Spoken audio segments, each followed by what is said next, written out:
السلام علیکم، میں ہوں قاری نصیر آغا، آپ سب دیکھ رہے ہیں میرے یوٹیوب چینل پر۔ تو آج جو ہے ہمارا نورانی قاعدے کی جو سیریز چل رہا ہے اس کا 7واں سبق ہے، اور اس سبق میں ہم نے 3 الفاظ لائے ہیں۔ بڑا قاف ہے، چھوٹا قاف ہے اور لام ہے۔ تو سب سے پہلے ان کی جو پہچان ہے اور ان کے حرکات اور ان کی مشق اور ان کی درست ادائیگی کر لیں گے۔ تو آپ ہمارے ساتھ آخر تک جڑے رہے تاکہ آپ کو بہت فائدہ ہو۔ تو سب سے پہلے آپ ان الفاظ کی مخارج سنیں۔ قاف کا الگ مخرج ہے، چھوٹے قاف کا الگ مخرج ہے اور لام کی الگ مخرج ہے۔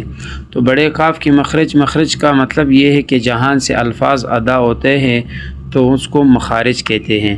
بڑے قاف کا مخرج یہ ہے کہ زبان کی جڑ اور تالو کا نرم حصہ آپس میں لگے تو قاف ادا ہوتا ہے۔ تو ان کا ادا سنیں، ہمارے ساتھ دورہ ہے تاکہ آپ کو یاد بھی رہے۔ قا، قی، قو، یہ تو زبر زیر پیش کے ساتھ ہم نے پڑھا۔ اب ان کو ساکن کے ساتھ پڑھا کیونکہ یہ ساکن جو ہے وہ جھٹکے کے ساتھ ادا ہوتا ہے۔ اق، اق، اق۔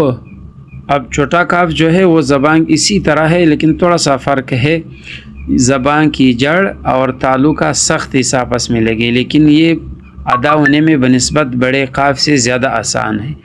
ادا سنیں، میرے ساتھ دورہ ہے۔ کا، کی، کو۔ اب ان کا ساکن بھی پڑھ لیں۔ اک، اک، اوک۔ اور تیسرا لفظ جو ہے وہ لام ہے۔